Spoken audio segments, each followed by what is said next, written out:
Journey to Heaven, Elder John Williams.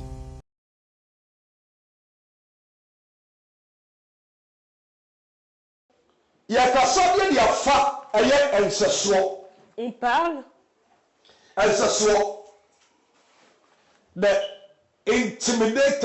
l'intimidation. Que quelqu'un intimide quelqu'un. Quelqu'un domine quelqu'un. Lorsqu'on parle de domination, toute personne qu'on domine, la chose qui est en elle, si on domine quelqu'un, le but pour lequel Dieu t'a amené, si c'est quelqu'un qui te domine, tu deviens quelqu'un d'autre. Si tu vas auprès de l'être humain, tu as peur. Lorsque tu parles, tu as peur. Même si l'école, on enseigne, et que tu peux donner la réponse, tu connais la réponse, mais on t'a intimidé à la maison. Donc lorsque tu parles, tu as peur. C'est comme si tu vas te tromper. C'est comme si les gens vont se moquer de toi. Cette intimidation-là, ça vient du diable. Donc un mariage où l'homme domine sa femme, ce mariage-là, ça n'a pas de futur. Que tu viens avec quelqu'un et qu'il te domine, il te domine, il ne veut pas que tu fasses quelque chose. Ce qu'il fait, le mariage, ça n'aura pas de fin. Amen. On demande à Dieu, tout esprit d'intimidation, que Dieu nous enlève. Oh, amen. Amen. Je microphone into. Je vais déposer mon micro. Where your mic? And I will share mic and classic. Oh, amen. In 1 Samuel chapter 17. À 1 Samuel chapitre 17. Bible say, la Bible dit, les Israélites et les Philistins, ils allaient combattre. Et ils se sont rassemblés à un endroit. Et l'endroit où ils se sont rassemblés, les Israélites sont d'un côté et les Philistins sont de l'autre côté. Et il y a un trou au milieu. Et en Israël, la personne qui était un homme, en tout Israël, c'était leur roi, le roi Saül. Le roi Saül. Lorsqu'on l'appelait, en ce temps-là, il n'y avait aucune personne qui était plus grand que lui. C'est comme ça que la Bible disait. Saül est plus grand que toute personne en Israël. Donc lorsqu'on va au combat, c'est Saül qui les dirige. C'est lui qui est géant. C'est lui qui est aussi le roi. Et ils sont partis dans le roi. Et lorsqu'ils sont arrivés, maintenant le roi n'arrivait plus à avancer pour aller se battre contre les Philistins. Et un homme qu'on appelait Goliath, la Bible dit qu'il vient de Gath, qui est sur le territoire des Philistins. Et lorsqu'à un moment il s'est levé le matin, il a commencé. Les Israélites se sont dit qu'ils allaient venir au combat. Mais lorsqu'ils sont arrivés, ils ne veulent plus se battre. Et Goliath il crie, pourquoi les Israélites vous avez averti que vous allez venir combattre contre nous? Et lorsque vous arrivez ici, vous ne voulez plus vous battre. Prenez un homme contre moi, celui qui est un homme, venez me l'amener. Et moi, Goliath, je vais me battre contre lui. S'il arrive à me tuer, que nous soyons vos ennemis et qu'on soit vos serviteurs. Et nous, si on arrive à tuer, alors vous serez nos esclaves. Et Goliath, il a fait cette loi-là. Que le combat que nous allons faire, on a vu que vous ne pouvez pas venir. Donc donnez-nous un homme. Et moi aussi je viendrai. Et celui qui pourra vaincre son adversaire, il prendra la domination sur son adversaire. Le combat a changé. Dis à ton frère qui est assis à côté de toi, ça a changé. Dis-lui, ça a changé. Le combat a changé. Goliath a dit, maintenant on ne va pas combattre comme on l'avait dit. Là on va le faire un par un. Celui qui pourra vaincre son adversaire, il sera victorieux. Ça c'est simple comme ABCD. Prenez un homme pour nous. Et lorsque Goliath a dit ces paroles, les Israélites ils faisaient comme s'ils n'avaient pas entendu. Donc la Bible dit, le premier jour, il est venu et il a insulté les Israélites. Il a insulté le roi Saül. Et après, il a insulté Dieu également. Que votre Dieu n'est pas Dieu. Votre Dieu n'est pas Dieu. La Bible dit qu'il a insulté Dieu 40 jours. Donc chaque matin, il se lève avant de manger. Il se met proche du rocher. Il crie et il insulte les Israélites 40 jours. Personne n'arrive à avancer. Donc cet homme, avec menace, domination, intimidation, il intimide le peuple d'Israël. Lorsqu'il faisait toutes ces choses, Dieu avait vu. Il a vu ce qu'il faisait. Chaque animal qui va mourir bouge. Un animal qui va mourir bouge beaucoup. Ce que Goliath faisait, dans peu de temps, il allait perdre sa vie. Donc la Bible dit que lorsqu'il criait, personne ne le répondait. 1 Samuel chapitre 17. 1 Samuel chapitre 17. Versets 4 à 9. 1 Samuel chapitre 17, versets 4 à 9. Victoire de David contre Goliath. Un homme sortit alors du camp des Philistins et s'avança entre les deux armées. Il s'appelait Goliath, venait de Gath et mesurait environ 3 mètres. Il avait sur la tête un casque en bronze et il portait une cuirasse à écailles en bronze qui pesait près de 60 kilos. Il avait des jambières en bronze et tenait un javelot en lance avec la grosseur d'un cylindre du métier à tisser et la lance en fer pesait 7 kilos. Celui qui portait son bouclier marchait devant lui. Le Philistin s'arrêta et s'adressa aux troupes d'Israël rangées en ordre de bataille. Il leur cria « Pourquoi sortez-vous pour vous ranger en ordre de bataille ? Ne suis-je pas le Philistin et n'êtes-vous pas des esclaves de Saül ? Choisissez un homme qui descend contre moi. Amen. » Amen.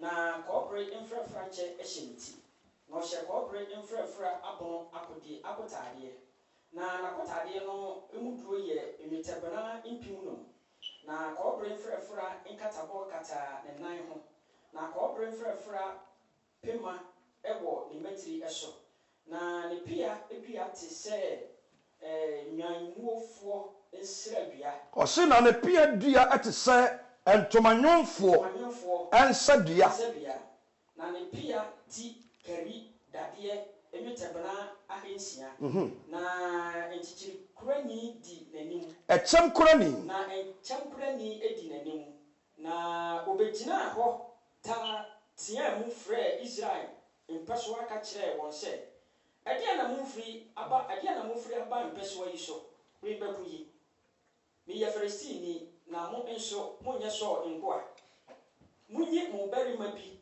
na onhyane mra me nkyɛn sɛ otumi ne meko na okumia ene ye bɛyɛ mo nkoa na sɛ me enso bitumi no na nkono a ene moyɛ yen nkoa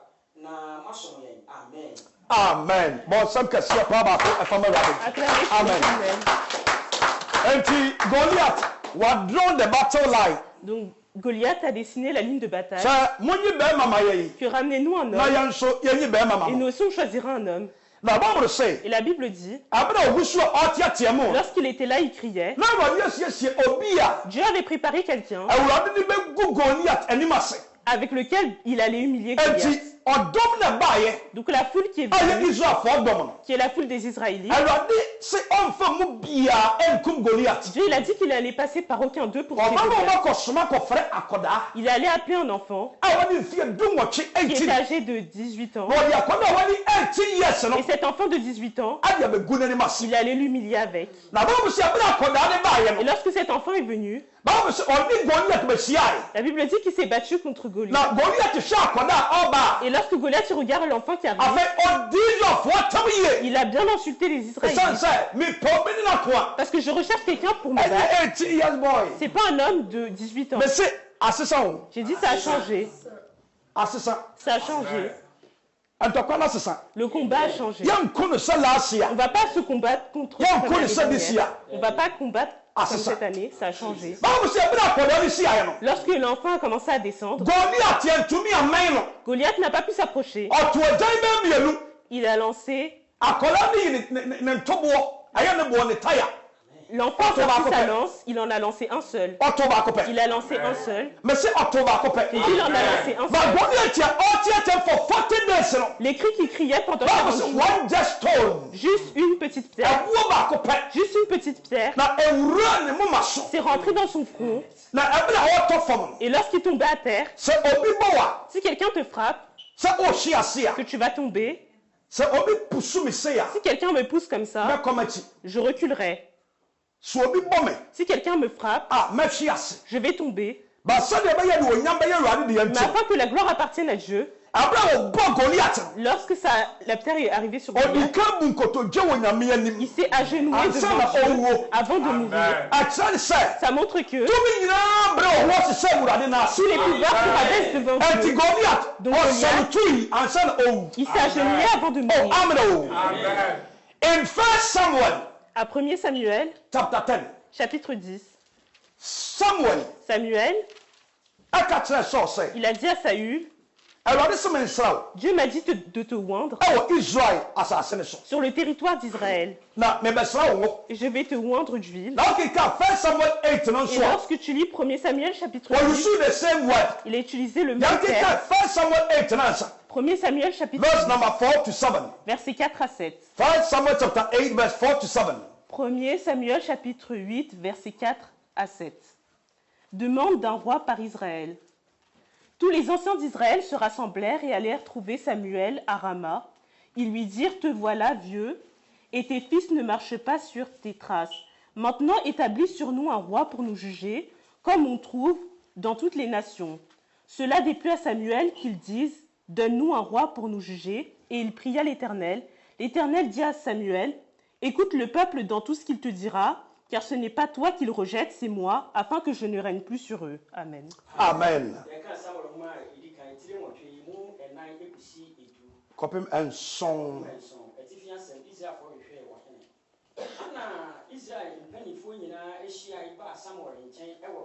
Anna Israel panifo nyina ahyia aba Samuel nkyɛn ɛwɔ Rama.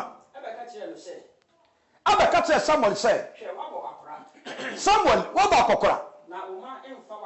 Ɛna wo man nso bie ni hɔ a wɔfa wo kwan so. Enti si wɔ hene ɛma yɛ. Na ɔhene no ɔni yɛ titire. Sɛdeɛ amanaman nyinaa. Na asɛm no ansɔ Samuel ani. Sɛ ɔman ne kaa sɛ ma yɛ ɔhene. Na ɔni yɛ nso. Ɛna Samuel ɛkɔbɔ mpaeɛ. Ɛna Awurade ka kyerɛ Samuel sɛ tie deɛ ɔman no wɔn aka no. Ɛne deɛ wɔn ɛka kyerɛ wɔn. Tie ne nyinaa. Ɛfiri sɛ ɛnyɛ wo Samuel ɛna ɔman na po wɔ na me na wapo me na mmom deɛ ɔyɛ nyina kyɛ sɛ me awurade ɛna ɔma po me sɛ menni wɔn so sɛ ma menni wɔn so ɛhene amen oh amen o Amen. Israel hene Le roi d'Israël, ɔne ɔtwa di ampɔn c'est lui le Tout-Puissant. ɛna Samuel ɛyɛ ne diifoɔ Et Samuel est son prophète. ɛna ɔman na kɔ odiifoɔ ne nkyɛn Et sɛ le peuple vient auprès de Samuel pour lui dire, yɛpɛ sɛ efiri ne korɔ on veut qu'à partir d'aujourd'hui, Samuel onni ɛso bio Samuel, tu ne nous dirigeras plus. sɛ Samuel di ɛso a Si Samuel nous dirige, ɛyɛ twa di ampɔn na di ɛsoɔ c'est le Tout-Puissant qui nous dirige. yɛpɛ ɔhene On veut un roi, sɛdeɛ mama mu aka na obi asi hene comme no chaque nation a son roi, na ɔhene ɛni ɛso et que le roi nous dirige. na asɛm no anyɛ Samuel dɛ Et les paroles n'ont pas plu à Samuel. ɛna ɔde kɔ awurade anim wɔ mpaebɔ mu Et il est parti auprès de Dieu. Qu'est-ce dans la que prière. ça? Il a dit à Dieu, ɔman ne sɛ ɔmo mpɛ me bio le peuple dit qu'ils ne me veulent na plus. ɔmo pɛ ɔhene Ils veulent un roi. ɛna wɔde ka kyerɛ Samuel Et sɛ Dieu a dit à Samuel, tie deɛ ɔman no aka no écoute ce que le peuple dit. na deɛ ɔmo pɛ deɛ ma wɔn Et parce que ɛnyɛ wo Samuel na ɔma po c'est pas toi Samuel qui nous ont deɛ ɔmo pɛ rejetés. sɛ ɔmo kyerɛ nyinaa ne sɛ Tout ce qu'ils veulent faire, me c'est que ɛna ɔma po me c'est moi qui m'ont rejeté. ɛnti tie deɛ ɔman no pɛ Donc écoute ce que le peuple veut na yɛma wɔn et fais-le pour eux. oh amen o Amen. amen Israel busa adeɛ a Les Israélites ont demandé quelque chose wɔn akoma pɛ que leur cœur désirait. nanso afei na wɔbɛkɔ ahohiam Mais c'est là qu'ils vont aller dans la détresse. oh amen o Amen. 1 Samuel chapter 10 1er Samuel chapitre 10, wode firi verse number 1 no ɛba à partir du verset 1, a onyankopɔn asoma odiifoɔ Samuel Dieu a envoyé le prophète Samuel sɛ abarimaa bi ba nkyɛn qu'il y a un homme yɛfrɛ no Saul qu'on appelle Saül. ne papa dwan ɛna ayera C'est le brebis de son père qui sont perdus. na sɛ ɔba Et lorsqu'il vient, a hyɛ no ne sra ne ngo prends-le et oins-le na fa ne si ne man Israel so et place-le sur le peuple d'Israël, sɛ ɔne ɔman no ɛhene qui doit être le roi du peuple. ɛberɛ a abɔfra ne baeɛ no Lorsque cet homme est venu, ɛna ɔbɛsi adiifoɔ no il a rencontré le prophète ɛna adiifoɔ no ne kasa wieɛ et le prophète a parlé avec lui ɛna ɔka kyerɛ ne sɛ et lui a dit, awurade sɛ mensra wo Dieu m'a dit de te oindre na bɛdi ne man so hene afin que tu deviennes roi de son peuple. enti ɛberɛ a mɛde ngu egu so yi Donc maintenant que je déverse cette huile sur toi, wodu baabi a adiifoɔ ma no wɔ no a lorsque tu arrives à l'endroit où il y a les prophètes, ɛnsɛnkyerɛnne a bɛhu sɛ awurade na afrɛ wɔ ne sɛ le miracle que tu vas voir que c'est Dieu qui t'a adiifoɔ ma appelé. no ɔmo hyɛ nkɔm Les prophètes vont prophétiser. enti wo so wobɛhyɛ nkɔm Donc toi aussi tu prophétiseras. na ɛberɛ a wonam kwan no so a wokɔ Et no lorsque tu étais sur le chemin, tu wobɛhu passais, nnipa mmiɛnsa tu verras 3 personnes a ɔmonam kwan no so qui marchaient sur le chemin. baako wɔso abirekyire mmiɛnsa Il y en a, il portera des boucs. baako wɔso nsa Il y en a, il portera, baako ɛso nsa il y en a, il portera des chevreaux. oh amen o Amen. saa nnipa mmiɛnsa yi Ces 3 personnes-là, deɛ okura abirekyire mmiɛnsa no celui qui aura les boucs, ɔbɛma obi il te donnera. deɛ okura nsa no Celui qui tiendra le Ah, bah, bah, bouc, oui. il t'en donnera également. ɛna deɛ ɔtɔ so mmiɛnsa nso bɛma obi Et le 3e te donnera aussi. na sɛ wo nsa ka saa nneɛma no a Lorsque tu obtiens ces choses, kɔ Gilgal va à Gilga. wokɔ Gilgal Lorsque tu vas à Gilga, kɔkɔtwɛn me va m'attendre. na me ne wo ɛbɛbɔ afɔdeɛ Et toi et moi, nous allons faire un sacrifice ɛde ama awurade a wɔyi wo sɛ ɔhene no pour Dieu qui t'a choisi comme roi. ɛno Saul ɛbɔɔ ne tiri nko Et Saül a hoché la tête ɛna osii kwan so kɔɔ et il est parti sur le chemin. na ɛberɛ a ɔkɔɔyɛ Et no lorsqu'il est arrivé, ɛna ɛda a ɛdi kae le premier jour, odiyifoɔ no te twɛn me nanson le prophète a dit, attends-moi, 7 days 7 jours, me ne wo ɛbɛbɔ afɔdeɛ on fera un sacrifice. enti berɛ a Saul kɔɔyɛ no Donc lorsque Saül est parti, ɛda a ɛdi kae le premier jour, da ɛtɔ so mmienu 2e jour, da ɛtɔ so mmiɛnsa 3e jour, ɛna dɔm a ɛwɔ Saul ho no et les gens qui sont auprès de Saül, wɔn mo sɛ aseɛ sɛ ɔmaba mu bu ils ont commencé à se décourager. odiyifoɔ no se ɛnanson Le prophète, il a dit 7 jours, but ɛduu ɛne nan no mais lorsque c'est arrivé au Mais dis pas, 4e maman. jour, les gens étaient découragés. ɛna wɔn sɛ aseɛ sɛ ɔmo firi Saul Ils ho ont akɔ commencé à partir. obia ɛkɔ Chacun s'en va. ɛda ɛtɔ so nom Le 5e jour, ɛda ɛtɔ so nsia 6e jour ɛna ɛda ɛtɔ so nson et le 7e jour. the 7th day Le 7e jour, na Samuel ɔmae Samuel n'était pas encore là. ɛhɔ ana Saul C'est là que Saül, ehunu sɛ il a vu que sɛ wɔanyɛ biribi a s'il ne fait rien, ɛdɔm adi n'akyiri nyinaa ɛkɔ tous les gens qui le suivaient vont partir. ɛna ɔno asɔreyɛ Alors il s'est levé ɛna ɔhyɛ ne ho et il s'est mis ɛna ɔbɔ afɔdeɛ no et il a fait le sacrifice. odiyifoɔ no se Le prophète a dit, twɛn me Gilgal attends-moi à Gilga, na me nabɔ afɔdeɛ no afin que moi je puisse nanso faire bere a ce Samuel sacrifice. du hɔ no Mais lorsque Samuel est arrivé, ɛnanson no le 7e jour, ɔno ɔbɔ n'afɔdeɛ lui-même a fait son propre sacrifice. na ɛberɛ a ɔbɔ afɔdeɛ no Et wieɛ lorsqu'il a terminé son sacrifice, na ɛdɔm kakra aka Le peu de gens qui restaient, ils ont répondu Amen. Lorsqu'il a tourné sa tête, le prophète arrivait. Et le prophète lui a dit, Saül, qu'as-tu fait? Qu'as-tu fait? Tu as fait des choses insensées. C'est là que ton royaume allait prospérer. C'est là que ton royaume aurait été grand. Mais à cause de ce que tu as fait, Dieu t'enlève le royaume. Et aujourd'hui, ton royaume et Dieu le récupère et le met sur quelqu'un qui est sur le cœur de Dieu et qui va écouter la voix de Dieu et il va lui donner ton royaume. Arrivé un moment, tu peux prendre des décisions. Tu n'étais pas prêt. Saül, la pression des gens, l'intimidation, les gens qui le suivaient. Saül, les 7 jours, on a laissé nos femmes et nos enfants à la maison et on t'a suivi. Le sacrifice pour qu'on puisse rentrer chez nous. Les 7 jours où on ne s'est pas lavé. Les 7 jours où on n'a pas bien mangé. Fais le sacrifice pour qu'on puisse partir. La pression des gens, l'intimidation qu'ils ont exercée sur Saül. Lorsque Saül regarde l'intimidation, il a fait son pas. À cause de l'intimidation, Dieu n'a pas été satisfait de cette offrande. On demande à Dieu pour vous. Tout esprit d'intimidation, que Dieu l'enlève de notre vie. Peut-être que quelque chose te domine. Tu es là.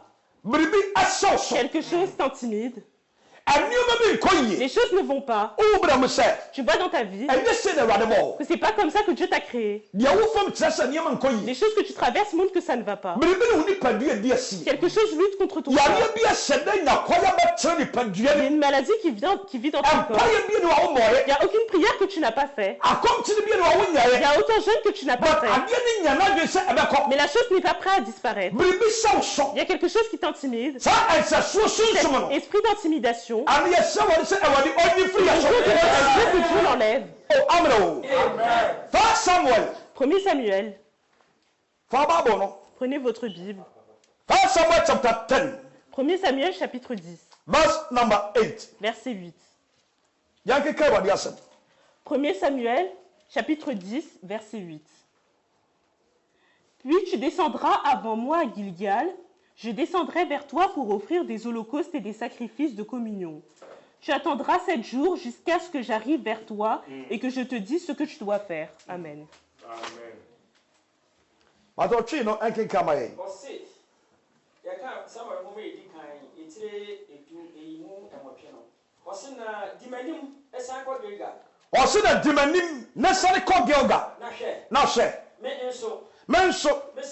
Mesane mama wonchen na meba bebo ohye afodie ane asomdue afodie sina ho chen enanson ekosi se meba wonchen na maba sira wonia ye oh amen ça nanson yi ces 7 jours odifo na ma le prophète n'est pas arrivé na eda twato et le dernier jour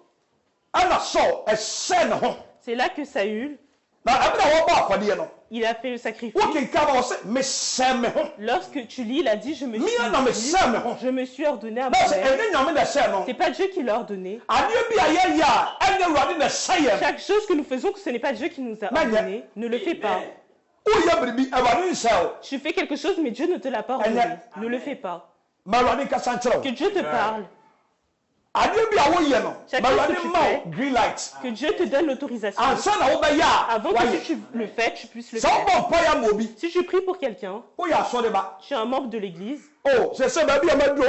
Maintenant, je suis arrivé en esprit. J'ai la foi que je peux prier pour toi. Lorsque tu poses ta main et tu pries, c'est Dieu qui t'a demandé de le faire. Ou c'est parce que là où tu penses que tu es arrivé que tu le fais. Si tu le fais avec ta propre volonté, tu vas te blesser. Amen. Je connais une femme. Africa. Elle est partie en Afrique. Un de sa famille est mort. Et elle arrivait à un moment où on allait l'enterrer. Son frère n'allait pas à l'église. Il n'y avait aucun pasteur. La femme est une femme qui vit en Europe. Et elle sait comment elle est forte à l'église. Elle pourra l'emmener partout. Et elle leur a dit, elle va enterrer sa sœur. Si aucun pasteur, je vais l'enterrer. La famille l'a conseillé, mais elle a dit, je vais quand même l'enterrer.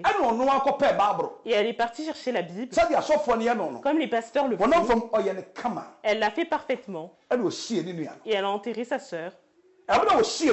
Lorsqu'elle a fini de l'enterrer, il faisait le funérail. Elle était au funérail. Et elle commençait à être étourdie. Ça a commencé là-bas. Donc lorsqu'il y avait les funérailles, on avait mis de l'eau sur elle. Elle a enterré sa sœur le matin. C'est l'après-midi qu'on fait les funérailles. Il y avait de l'eau sur elle. La femme n'a pas pu voir les funérailles de ses yeux. Lorsqu'elle est retournée en Europe, la maladie avec laquelle elle a quitté l'Afrique jusqu'à aujourd'hui, elle n'a pas eu sa guérison. Elle est malade jusqu'à aujourd'hui. Elle est partie enterrer sa sœur. Toute chose que tu fais, si Dieu ne t'a pas permis de le faire, ne le fais pas. J'ai dit ne le fais pas. C'est pas chaque chose que tu pourras faire. C'est pas toute chose que tu pourras faire. Que Dieu nous a permis de faire. Ceux qui peuvent le faire, si Dieu ne te l'a pas donné, ne le fais pas. Saül, il a dit, je me suis ordonné. Et moi-même, je l'ai fait. La pression des gens, l'intimidation avec laquelle ils ont fait. J'ai vu que l'être humain arrêtait de venir. J'ai vu que les gens commençaient à partir. Ils commençaient tous à partir. Et lorsqu'on parle de royaume, c'est les gens. C'est l'être humain. Si tu es un roi et les gens s'en vont, ton royaume... Donc Saül a vu que les gens qui partaient, c'est son royaume qui commence à lui quitter. C'est comme ça que sont beaucoup de pasteurs. Lorsqu'il voit que les gens s'en vont, maintenant il va commencer à chercher de l'aide ailleurs. Il va à un endroit où il pourra avoir de l'aide. À un endroit où on pourra mettre quelque chose sur sa tête. Quelque chose où on pourra faire quelque chose afin que les gens ils vont voir qu'il prophétise. Maintenant il fait des miracles. Si Dieu ne t'a pas ordonné, ne le fais pas. Si tu fais quelque chose et que Dieu ne t'a pas permis, ne le fais pas. Saül, le roi qu'on a choisi seulement hier, Saül, Amen. On demande que tout est qui est sur nous à cette fin d'année, qui nous donne le pouvoir pour qu'on puisse dominer dessus. La dernière fois, Aman, il avait un esprit d'intimidation. Intimidation. Le peuple d'Israël qui est... Aman s'est dit, avec menace, intimidation, il allait exercer sur eux. Et lorsqu'on l'a placé haut, Aman, il s'est dit que lorsque les gens arrivent, il doit se prosterner. Et Mardoché, il a dit, nous on sert le Dieu d'Israël. Il a dit, ne te prosterne devant aucun Dieu, à part moi. Donc je ne vais pas me prosterner devant Dieu et te prosterner toi également. Donc lorsque Aman y passait, Mardoché ne se prosternait pas. Il y a quelqu'un qui a dit, tu as vu que lorsque tu passais, Mardoché ne se prosternait pas. Et Aman a fait exprès de passer devant lui. Mardoché ne s'est pas prosterné. Les gens ont dit à Aman, ce n'est pas seulement lui qui ne se prosterne pas. Ce sont les Juifs qui sont dans le territoire. Donc tous les Juifs ne se prosternent pas. La pression des gens. La pression venant des gens qui ont poussé Aman, que Aman fait quelque chose. Aman fait quelque chose. À un moment, on a dit à quelqu'un de faire quelque chose. Fais quelque chose avant de mourir. Lorsqu'il est parti, aujourd'hui, lorsque ses enfants font la politique, le sang de son père qu'il a versé, c'est avec cela qu'on met sur ses enfants. La pression de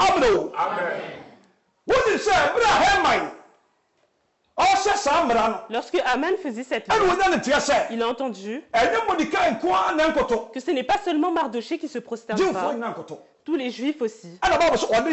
Et la Bible dit intimidation, les menaces, la peur. Il s'est dit qu'il allait tuer Mardoché. Il allait tuer les Israélites. Il a fait une loi. Il a fait une potence. On appelle ça la potence de Mardoché. Il va accrocher Mardoché sur la Et lorsqu'il pensait ces pensées-là, Dieu était au ciel. Il a vu que dans peu de temps, la fin des mauvais le jour où Mardoché, Dieu a dit qu'il allait le glorifier.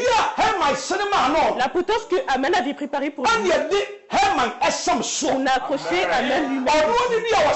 La potence qu'il avait préparée, c'est lui-même qu'on a suspendu dessus. Celui qui t'intimide, que Dieu le mette sur cette potence. Celui qui domine ta vie, que Dieu le suspende à cette potence. Celui qui te domine avec la maladie, que Dieu le mette sur cette potence. Celui qui a envoyé la honte vers toi, qui est l'intimidation, que Dieu le mette sur cette potence. À Actes chapitre 9, la Bible dit que Saul, avec menace, il effrayait les membres de l'église. Il est effrayé les membres de l'église. Les églises qui appartenaient à Dieu. Et la Bible dit qu'il est parti sur le chemin pour aller à Damas. Il allait capturer les chrétiens qui se sont rassemblés comme nous, et qui priaient, et qu'il allait les tirer très loin pour aller à Jérusalem. Et lorsqu'il partait, la Bible dit que Dieu l'a fait tomber. Quelque chose est passé devant lui. Lorsque Saül s'est rendu compte, Dieu l'a fait tomber à terre. Aujourd'hui, on demande à Dieu que celui qui t'effraie, Dieu le fasse tomber à terre. Celui qui t'effraie avec la maladie, que Dieu le fasse tomber à terre. Celui qui t'effraie avec la mort, que tout ce qu'il fait, l'ennemi te suit. Les rêves que tu fais, ça montre que s'il taille, il va te tuer. Les rêves que tu fais, s'il taille, il va te détruire. Lorsque tu dors, quelqu'un vient coucher avec toi. Lui, il ne va pas te faire de bonnes choses. Lui, il ne va pas t'acheter des pagnes. En cette fin d'année, les gens ne vont pas t'en ramener, mais ils vont coucher avec toi. Et ils t'effrayent également. Je demande à Dieu que tout ce qui est intimidation, que Dieu le dévoile. Je demande à Dieu pour vous qu'on ne permette pas que l'intimidation vienne sur nous. La Bible dit que Dieu n'a pas créé un esprit de peur. Dieu n'a pas créé un esprit de peur pour nous. Il a un esprit de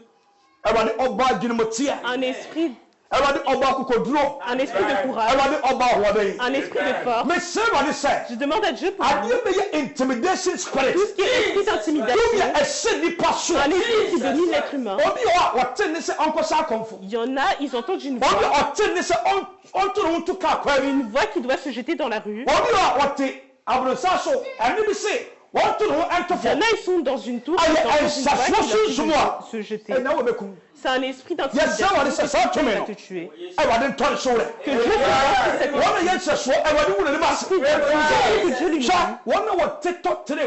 ceux qui tombent dans les rails de train, qui se jettent volontairement. Des fois, lorsque tu vas au travail, tu vois que le train s'arrête. On a fait une annonce qu'il y a un accident. Quelqu'un s'est jeté dans les rails. C'est pas qu'elle s'est jetée comme ça. Un être humain qui est âgé. Pourquoi durant son enfance il est âgé 40 ans. Il y en a 25 ans. C'est là qu'il se jette. Il entend une voix.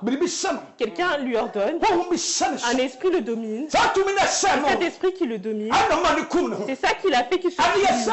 Aujourd'hui, on demande à Dieu que chaque voix qu'on entend, une voix qui nous parle, une voix d'intimidation, que Dieu le domine. Oh, amen.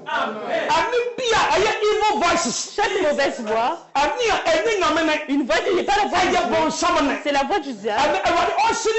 Je dis que Dieu le brûle. Je demande à Dieu pour vous que Dieu lève sa main sur vous. Tout ce que tu dois traverser, que Dieu le fasse arrêter. Tout ce que vous traversez, que Dieu le fasse arrêter. Si c'est un mariage, on va continuer. Que Dieu mette la paix sur vous. Au travail, tout ça, Dieu mette la paix pour toi. À la maison, quelqu'un t'a tiré.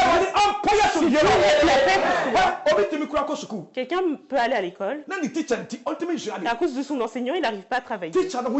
L'enseignant l'effraie. L'enseignant l'effraie. L'enseignant lui met la pression. Toutes choses auxquelles il va répondre. Lui, ce qu'il dit, son professeur n'aime pas.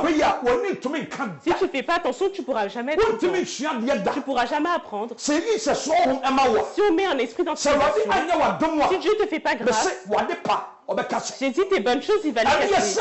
On demande à Dieu aujourd'hui. Tout esprit d'intimidation, intimidation qui a été que Dieu se venge. Je demande à Dieu que Dieu vous fortifie, que Dieu vous aide. En cette fin d'année, que Dieu vous aide. Lorsque vous parle, que